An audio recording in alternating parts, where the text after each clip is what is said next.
Hey everyone, welcome back to another episode of Ion Icon in the new year. And with me, as always, David. How are you, man? That's me. I'm well. Thank you, Fez. How are you? How's the New Year's been? It's been a while. I haven't heard your voice. It's been so long. We shouldn't leave it this long between shows. We text a lot. We Hey, do. don't give people the wrong impression. No, But you're we do. right. We haven't been on. We haven't been on. And well, let's address why we haven't been on. So, just letting everyone know, the show won't be coming to everyone the way it has been. That's why there's been such a delay to kick it off in the new year.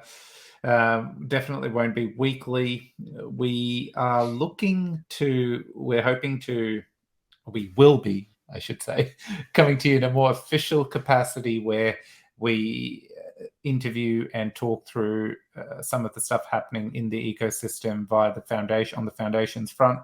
And you saw that already happen with the Q strategy update that got posted, and we obviously had this Q&A video ready because we knew what was coming, and we wanted to take that information and tackle it from, okay, what else will the community want to hear around these changes, and what is driving and what would impact. So we're getting in there. Views are getting taken on board, and we're helping bring that information out. Is that fair to say, David? It is definitely fair to say we're still going to be on the screens, just not in this Yes. capacity. So it wouldn't be the Ion Icon channel. But hey, because there's stuff like lined up, right? Like episodes essentially. Yeah. Strategy AMA coming up next week. There's more after that. That Hmm. it will all pop up on everyone's feeds, and you can attend or watch back the recordings. When there's nothing lined up, we'll hop back on Ion Icon for some Yes. chitter chatter. Yeah. Yeah. Definitely. And So I mean, the delivery schedule is probably going to remain the same. It's just that the outlet is going to be more official because we get to uh, create push content through the official icon handle mm, where we ask questions from the team yeah. regarding the subject. So if we're talking about the big strategy announcement that we saw last week, Mm, we get to directly ask Scott the questions that the yeah. community would probably want to hear, like what about this and how's this going to go down. So Yeah. yeah, that's happening. Yeah. So yeah, not a weekly catch up the way we were doing it before. So yeah, more texting, I suppose. Yep. Yeah. But hey, Definitely. right now we are, so Yeah. take it Exactly. So away. So let's do that. And I'm guessing there'll be more official comms out on this front soon. But I think so much is happening right now that me and David couldn't sit there twiddling our thumbs and not actually do an episode, a weekly overview. As we always say, this will be quicker. We may refrain from certain views before where we went on long tangents. We may have to pull it back in. But there's still a lot happening, and the goal of Fine Icon was always to bring that to light, and we can still do that. So, first things first, let's tackle the recap and outlook. Now, David, I know a lot of people wanted, when this announcement went out, I saw a lot of tags around us talking about it. Now, we may not deep dive into it on that level, only because with a lot of the AMAs and things we have planned with Scott and the rest of the foundation members, we'll get to do that deep dive, and it's not our views. It's, you're probably going to hear from the people you want to hear from more. So we'll stay tuned for that. But overall, David, what are your thoughts with this announcement? Do you want to give a quick wrap up of what the announcement contained and Yeah. what you took away? Well, my biggest takeaway was the difference between BTP being an interoperability protocol, Mm, just like you've got your ones on around Ethereum, your rollups, your ZK snarks, and you've got your IBC, the Cosmos Interoperability Protocol. So those are all like protocols that are either out there being used or being built at the moment. So they're like mm, hypothetically out there. mm, Um, and then there's the X call, which is the icon version of using these protocols. I'd never realized that there was a difference between these elements. So I didn't realize that yes, BTP is an interoperability protocol that we're waiting for. We've been waiting for a year or longer, or our expectations were one way and it went the other way. But I didn't realize that elements and parts of the interoperability that Icon has been building can actually be exported to other interoperability protocols that aren't BTP. Yeah. So getting the best of both worlds.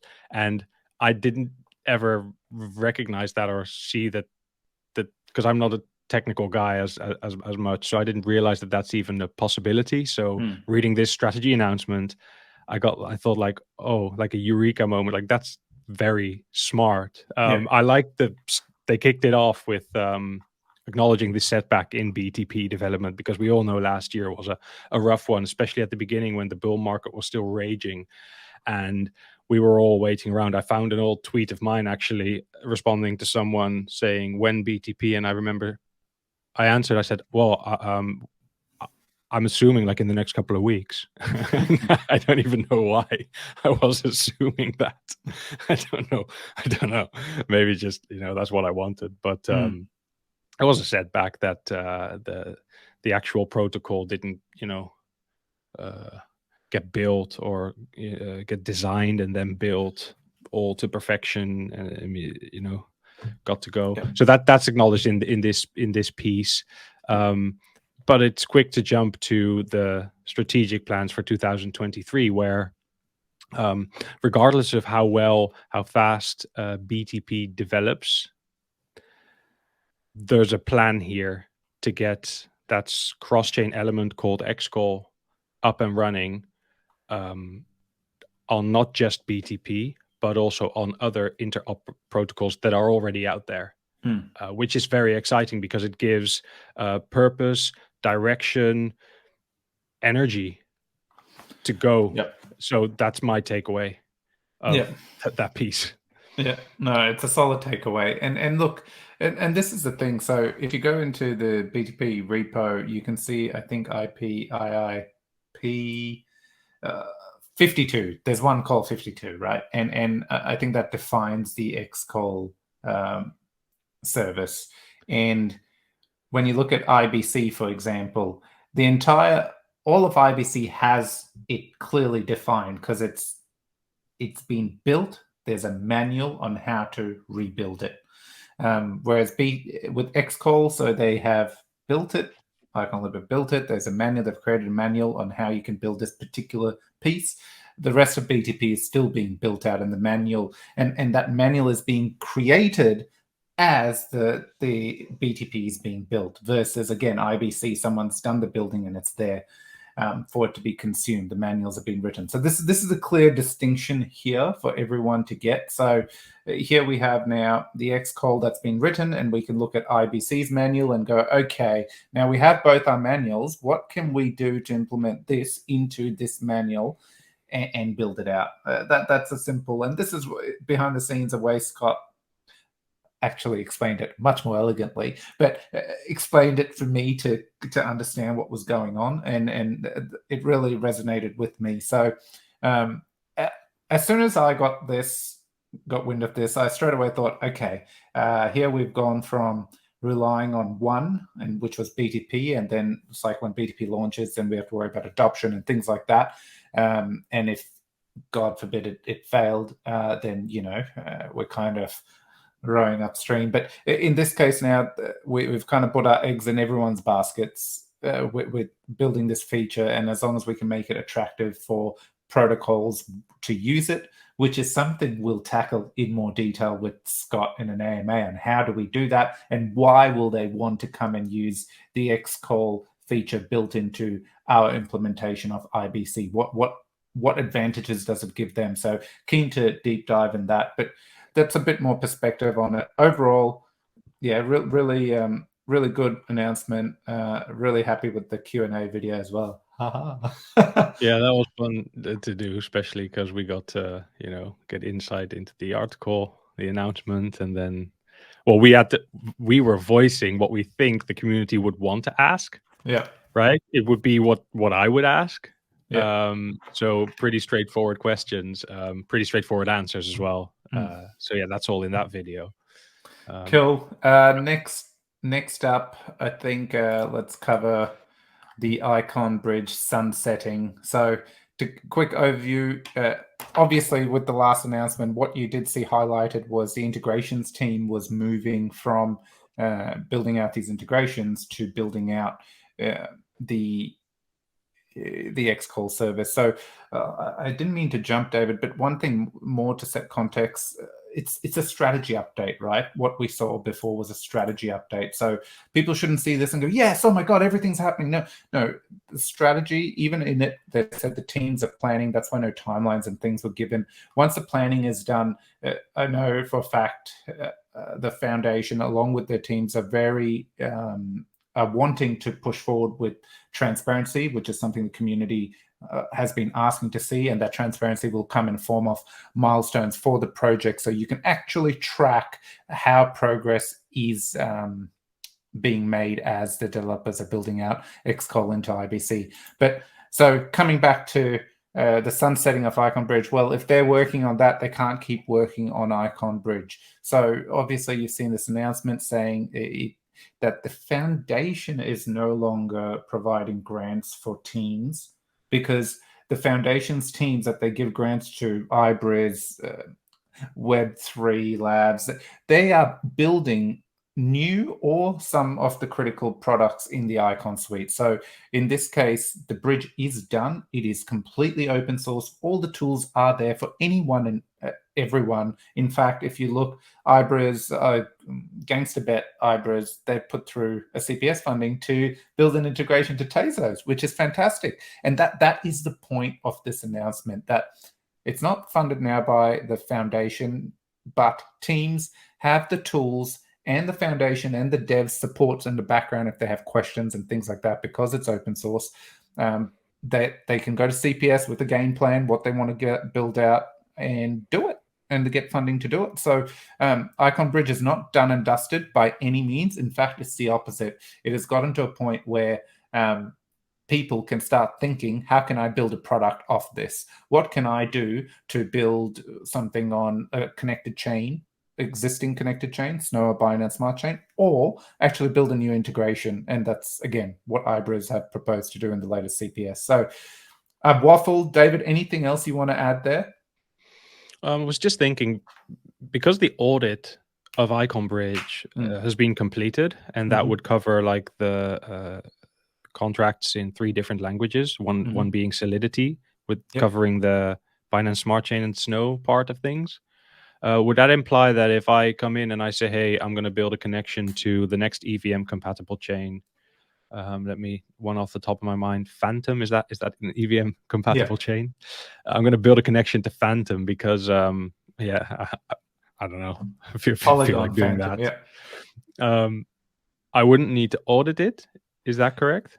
Essentially, for most of the EVM chains, you'd be using the same contracts, so they're audited contracts. So if a team had experience and could do it, they could fork the contracts, and as long as they're not changing any of the code, yes, that's what often very much happens, and it would be safe to use. Yeah. Okay. So if I'm a application or project in the Icon ecosystem, and I feel like I want to I've got this use case where I want to connect to as many chains as possible, I could go the EVM route to use Icon Bridge and get there. Yeah, totally. And if you have the devs with the skill set, it's all right there to be taken and used. Yeah. So, yeah. Cool. And so obviously then those teams that were focusing on Icon Bridge are now working through Xcall and IBC, etc. So, and I know I gave the example of manuals and things like that, but don't forget, like, they're taking 2 separate manuals and they have to work through that architecture plan and work through the entire design until they build it to understand how big the piece of work is.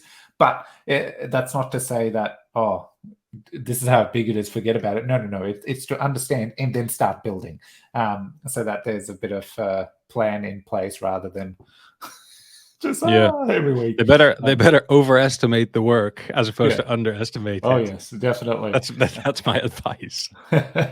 But look, so this is what the sunsetting is about. Now, finally, I'll close this off with a bit of perspective, and I know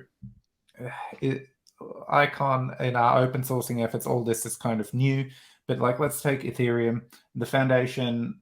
I don't know if people know this, but Arbitrum, optimistic rollups, things like that. The foundation issued grants to these companies to build these solutions, right? The Ethereum Foundation. In fact, they issued grants to 6 different groups to build different scaling solutions. Many of them have made it, ZK Snark, etc., Optimistic, Arbitrum, various scaling solutions using different tech. Optimism and Arbitrum are similar, bar few differences. Now, the point I'm trying to make is they funded it. Now, these teams then built their layer 2. Arbitrum, take for example. Now they've got their own team. They're doing their own thing. Now they've set up, the foundation no longer funds them. It's their piece of infrastructure. It's their layer 2 tech that they've deployed. It's running on mainnet. Now they are developing the ecosystem, fostering it, and making sure it's successful. Same with Optimism. Same with ZK Snark. Like, all of them will then go on to build out their piece. That the foundation's done its task there. So over here, I'll bring it back to Icon Bridge. Like, the foundation's funded it to a point where, and I know this for a fact, that a team can look into the repo. The documentation is really robust and good, and there's support. There's additional support on the sidelines from devs who've actually helped out, that they can go and then start building further things off it. So I just wanted to, like, my views have changed over the last 8 months, where I've started to observe in other ecosystems, really pay attention to how the foundation operates in other ecosystems. And yes, I know other ecosystems are much bigger, so it's not lost on me at all. But that's standard process, right? And in the past, Icon hasn't had we just haven't had that good documentation, great set of working ways from open sourcing. It just didn't exist. But now, thanks to a lot of the hard work from Cyrus with Icon Bridge and Eric that he's doing to bring that open source culture in and set up those stepping stones, we're seeing things like this start to happen. So good on Ibris, good on Espanian, who's been building the SDK. So Espanicon. Oh, Jack, you're going to love it. And, hopefully more teams get in there. Dude, this is the sort of stuff. Anyway, David, you meant to tell me to shut up, man. We got to move to the next topic. You should actually, yeah. Do you can I summarize? Yes. I don't know. I think what you were saying is that the foundation is like an enabler, because without anything that runs over Icon Bridge wouldn't have been there if the foundation hadn't enabled it in the first place. Maybe they're getting better at enabling with this open source documentation, with these tooling that's popping up all over the place now that wasn't there before. So if a foundation's goal is to enable a decentralized community of flourishing, then they're doing a better job now than before, I think. And sunsetting the Icon Bridge, I didn't even know that was a verb, is a part of that. Yeah. So, but nothing to add. Just thought it was my turn to ramble. Yeah, great. Okay, next up. So, should we dive into the exploit, or should we just run through the other news? No, mention it. I mean, okay. Let's. Why I'm asking, David, that everyone can see our faces now. Like, even before I started making an expression, because I threw the strategy update straight to David to tackle. Because before I was like, "How are we going to tackle this?" But I threw it to him, and I made this big face going, "Ha ha!" But I realized everyone's just seen that face as I was reacting. Everyone except for me. I didn't actually notice that. You were panicking. No, well. Oh, lost you. This is not fun, is it? No, you're back. I missed that. What did you say? Oh, sorry, I said that was easy. This one's hard because this Yeah. one's not fun. No, It's no. it's the first major hack in the Icon ecosystem. So you Mm. read about it all over the place. Big blockchains, big currencies. People Yeah. have been losing money all year round. So for this to happen, consider it locally in our backyard, Mm. it's a big shock to me, and something David, that yeah. I smiled because I've been losing money all year round on these goddamn hacks, and now They're I a pain. laugh about it. But ah, the, yeah, no, it's the way I cope. Look, it's tragic what happened. Quick run through. Yeah, so the Omm protocol was attacked. Smart contract exploit. The hacker drained 1.9 million of user funds from in the form of IUSDC, USD, SBN, and SICX. Now, if you haven't, there's a forum post the teams had been working through for the last 48 hours, where then they could actually provide a more accurate rundown of everything that transpired. What I will say is, thanks to the nature of these protocols, everyone can see what's going on. Community members actually reported some odd APRs and things going on Omm. And as soon as this got reported, the team started to investigate and then went into full-blown damage control in terms of the exploit happened, but the hacker was still transferring funds across bridges and things like that. And that's what I mean by damage control, was where everyone jumped on board from the team in the background, and they were pulling access to the contracts of Omm Balance to stop the hacker, but also Orbit Bridge, Icon Bridge, to stop ways out getting the money out of the ecosystem. So that would have, Exchanges, yeah, exactly. contacting exchanges, identifying which addresses were involved with this malicious activity, and trying to get those frozen, if anything, temporarily with big Yeah. exchanges. I think that's all a big part of like damage control in the first phase, which would have happened. And then in the post-mortem, you actually get the addresses that the hacker used. So basically what he did, or she did, was exploit a bug where they were able to endlessly mint interest tokens, or where they were able to endlessly take out other people's collateral. Yeah, I'm not going into exactly what the bug was, but they drained not from the supply side, they drained from the other side, is my understanding. But I haven't understood the exact. All I know is that much money got stolen. Yeah. Off that, we know and we've already seen this loop back into the recovery address. The 2.7 million ICX is got frozen and has been recovered. I don't know the status of the USDC, IUSDC, and basically all the outstanding amounts. But look, long story short, there was a hack. Money was lost. 20% of the protocol's money was stolen. It would have been worse had the team not acted the way they did. So it should never have happened in the first place. I know people would be saying, and completely get that. But look, it happened.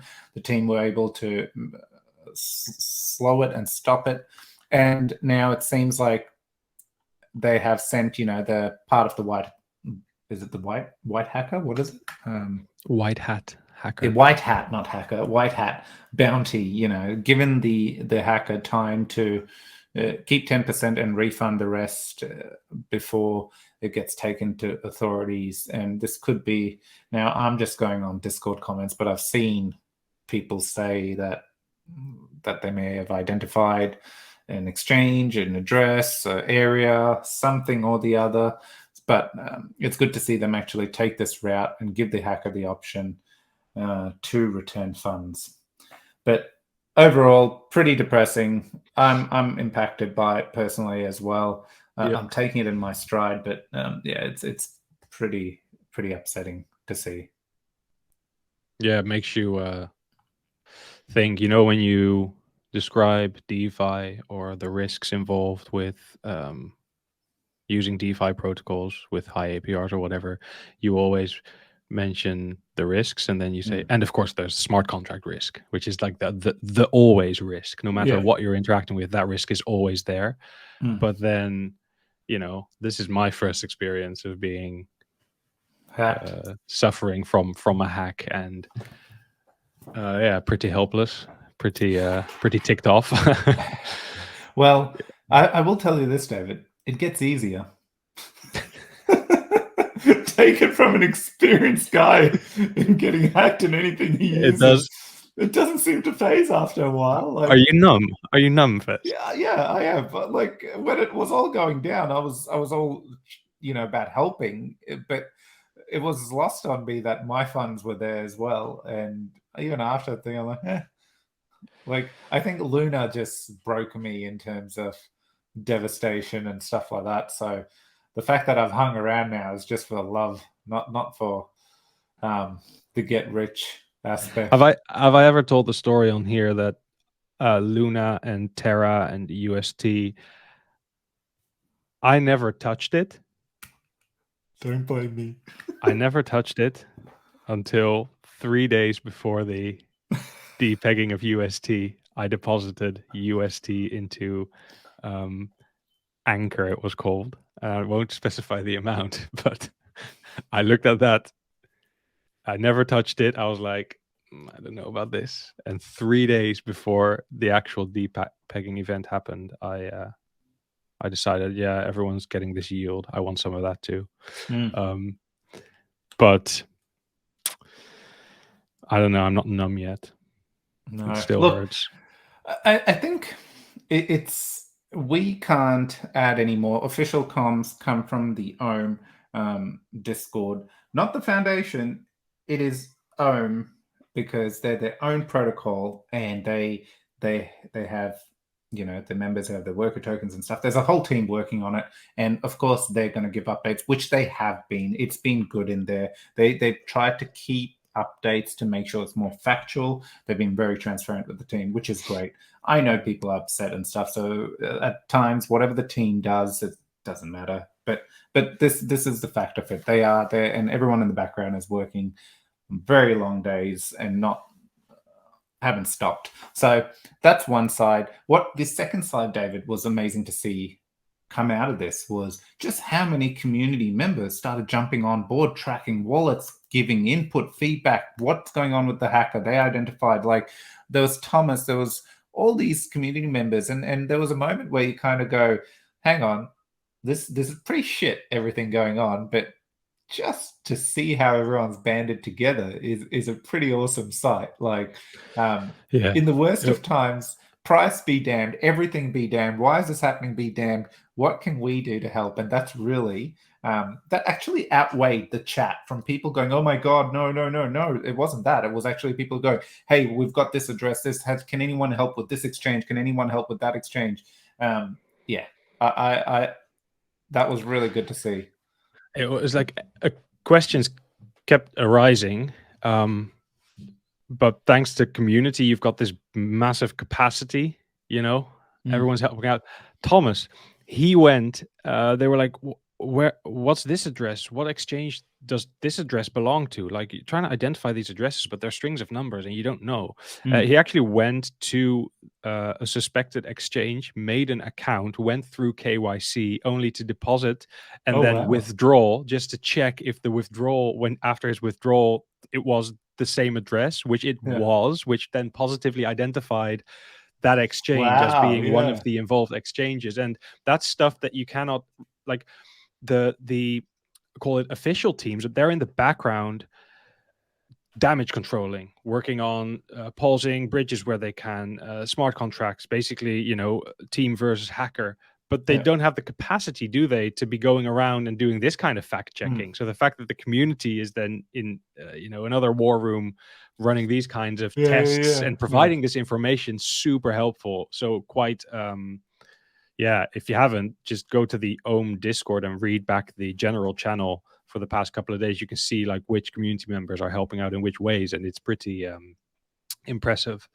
So yeah. that was yeah, if you want to shine, get something like a light, something light out of this, then that was definitely one of it. That was it. And look, everyone's doing things in their own ways. Here's Framed. I know this is a bit smaller screen, but essentially Framed are going to do a dedicated special auction to raise funds because there's a recovery address, and they're going to mint a limited edition Omm Yeti to be auctioned off.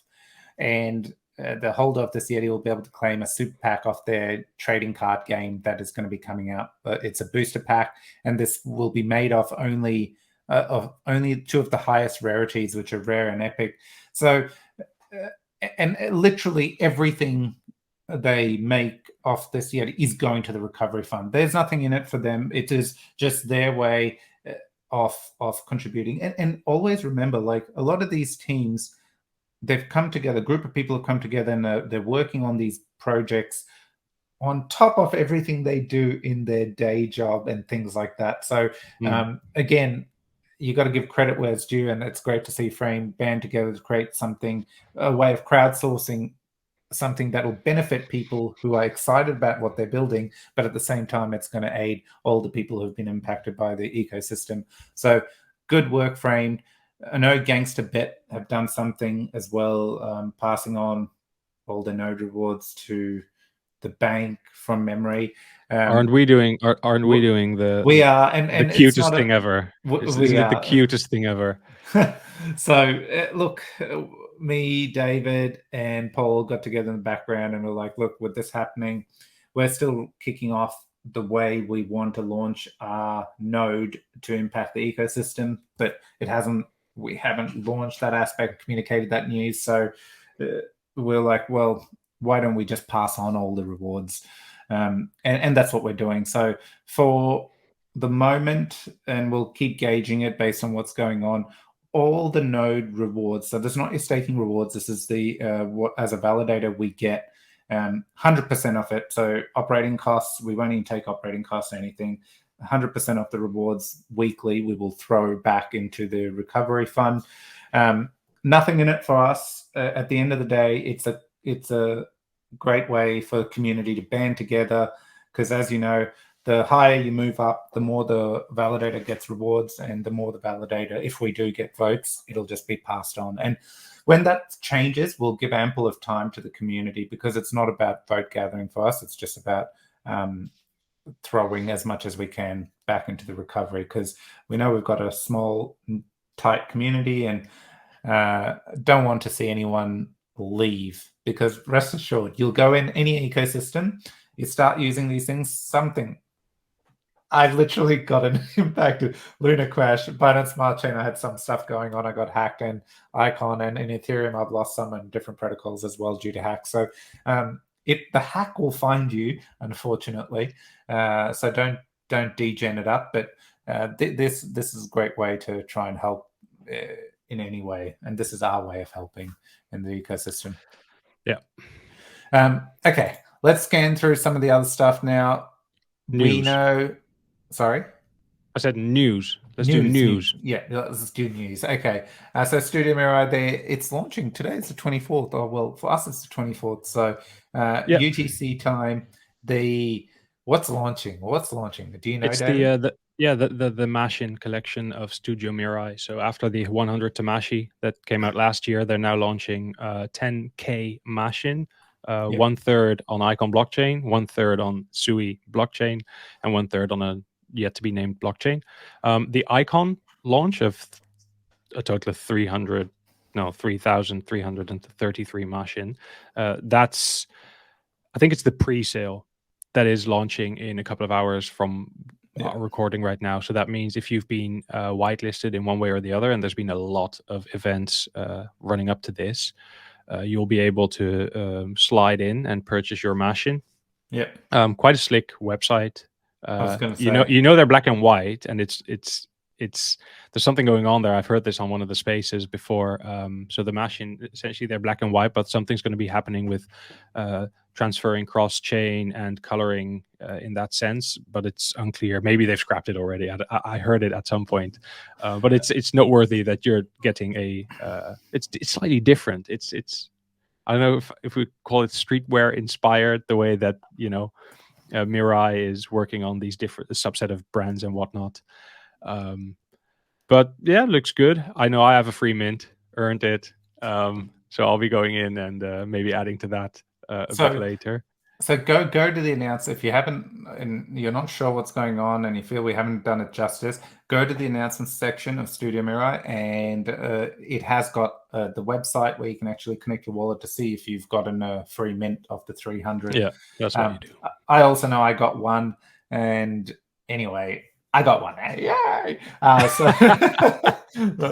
that's that. I think we participated in the same event that earned us, you have to work for it. So that's good. But yeah, so that's the news really. So this has been coming for a long while, and there was even talk of postponing it in their spaces yesterday, where some community members are affected by the Omm hack. They might have money in there that's now either stuck or in other ways not accessible, maybe through balanced, unsure. But it looks like from this tweet that they're not postponing, they're moving forward with it. So that's news. Cool. Next up, now look, quick little plug here as well. So Studio Mirai and Friends, which is a Twitter Spaces that is now happening weekly. And it's been really good. Quite a lot diverse people coming on from NFT projects, from the foundation, builders, and having quite cool chats. This one was about the future of Icon. The one before that was something else. I can't recall. And I really liked this one because it had Eric, one of the tech leads at Icon Foundation, on there, kind of, asking questions and also guiding discussion. And then it had Rob from Pseudoblock, who is responsible for building the tracker, the Icon tracker, which is like the most used tool in the Icon ecosystem, I'd say, talking about how that's going to evolve and how that works. And they shed light again on what the role of a foundation is to enable that these kind of technologies get built, so that after that they can run their own course, but benefiting everyone. And it's such a diverse attending. I think there were like 40 to 50 people throughout the entire 1.5, 2-hour session. And it varied from people who work with NFTs or NFT projects to technical people on board. Pseudoblock there to answer questions and talk. GangstaVerse, Lucky from GangstaVerse was there. Don't know if he dropped some alpha. He said he didn't want to, but then he kind of went on to say a couple of things that I thought, that qualifies. Seems like alpha, yes. So and that every week, I wonder if numbers are gonna go up or come down, because I do think 40 to 50 people sitting in for 2 hours. I think that's a lot. But this is just kicking off, and there was such interesting stuff there. Just a good listen. So the thing is, they get recorded, so you can just listen to it as a podcast throughout your week whenever you feel like it. If I would have to rate the episodes up until now, episode 1 and then episode 2, this was my favorite. Number 2. There you go. Yeah. Good. Next up, we have... Okay, so GangstaVerse, they dropped a big tweet giving an update on different scenarios. Not scenarios, just giving a bit of context. So, in case people have been wondering, well, why have they been taking so long to build and et cetera, et cetera. And I really liked it because it was just a real honest update where they are not they're not a AAA building team. So they give a bit of news about that and what they're trying to do and what they're trying to build. What I really liked was they gave an update about Crown. Essentially, the way I've read it is Crown will be the governance token for all cities. So they could do, say, 5 cities across 5 chains, but the Crown token is always comes from Icon. So read between the lines that Icon has to be connected to the 5 cities. This is read between the lines. This is an implementation of XCall down the road. That's what it does. You'd be able to vote governance on, let's say, the Polygon blockchain Actually, this is also Icon Bridge. You could vote governance on the Polygon blockchain based on how much crown you have in your wallet on the Icon blockchain. Yeah. So how does the dApp on Polygon know that you have that voting power? Xcall service, Icon Bridge, checking with Icon blockchain, sending messages to verify that you indeed have that. I don't know the technical specifics, but what I do know is that these are use cases that feed into that interoperability aspect of Icon and that strategy. And that's what I wanted to add, Fez. No, it's a good ad, and that's what the update was about. So definitely, and bit of news on GBet as well. So if you haven't already, take a look at it. But they've got quite a lot planned, and I'm. This is a year, David. Like a lot of the gaming components are going to launch, so people should be excited. It's been a while in the making, but they haven't gone anywhere. They've kept an engaged community and kept transparent on what they're doing, and continued to add value, not just via GangstaBet, their various teams building other parts in the Icon ecosystem, which is good. Cool. Next up, okay, this just dropped. This is kind of a big deal. People get really excited when. What is this, David? It's a Messari profile piece on Icon, and Messari is this crypto blockchain research institute, would you say? They write up well-researched pieces. They post like overall blockchain analytics, and they're big in the space, and they get referenced a lot. So you'll find other pieces that are trying to prove a point, and they'll reference Messari research or Messari documents and articles. And in this case, this is an entire piece on Icon, which it's very fair. It's factual. It talks about Icon being more, or what's the title? Is it a relic from the ICO era? Because that's what people, associate it with, and they make the point that like lots of ICO era blockchains and projects have died out or they're gone. So that's what does make Icon special in a sense, is that it's still here, still building. It's got the community going, and it just gives kind of like an unbiased opinion, which isn't amazing, but it's also not bad, would you say? I think at the end they kind of go like, if they kind of go like, if Icon manages to stick to their own interop strategy and deliver on it, then it's good. So what can I say? Yeah, I agree. Yeah, and that's fair, and that's right. We need to, the deliver part is what needs to happen, David. So it's a good takeaway. Look, if you haven't, definitely read it. You're right. It was really fairly written. It's not written to booing it or not extremely positive. It's just taken all the facts. But one takeaway definitely is that its teams are still building. So yeah, I think that's all the news we have, David. Cool. Thank you, Fez. Cool. Okay, everyone. As usual, not financial advice. Just two guys who are trying to keep everyone updated in the ecosystem. Yeah, that's all. Thanks. Thank you. Bye.